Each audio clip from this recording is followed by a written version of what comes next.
গোপন সূত্রে জানা গেল নিজের ঢোল নিজেই পেটায় জুনিয়র সাকিব।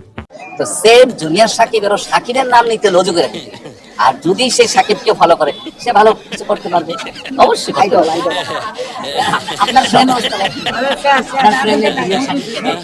হ্যাঁ, আমার ফ্রেমে সবাইকে দেয়, যে ভালো ছেলে কেন দেখা যাবে। আমি আমি সবাই কাজ করি বাংলাদেশের এমন কোনো হিরো হিরোইন, এমন কোনো hero heroine, producer, director, distributor, এমন কোনো নায়ক আমি কাজ করি, আমি সবার সাথে কাজ করি।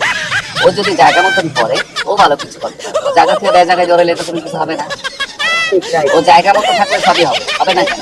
ওকে দেখতে সুন্দর না, ওকে পুরুষ না, জায়গা মতো থাকলে জায়গা মতো থাকলে কেন দাদা তোমাকে বুঝতে হবে কোনটা ভালো কোনটা বলতে। কয়েকদিন আগে আমি একটা ইন্টারভিউ দিয়েছি, প্রত্যেকটা মানুষই বিশ্বাস করে এবং প্রত্যেকটা মানুষই আমার পাশে থাকে। যারা পাশে থাকে, কোন ব্যক্তিকে আমার শত্রু, কোন ব্যক্তিকে আমার মিত্র, সেটা আমাকে বিচার করতে হবে, দেখতে হবে। জীবনের সূচনা থেকে তাকে ওইভাবে সিলেকশন করতে হবে, ভালো মন্দ। এখন তুমি খারাপ মেয়ে, তোমার সাথে যে মেয়েটা করছে, এই যে বিয়ে করছো, যে মেয়েটার সাথে আমি তোমার খারাপ বলবো না, ওটা কি তোমার লোক বানায়? তুমি কেন করলা? তোমার চেহারা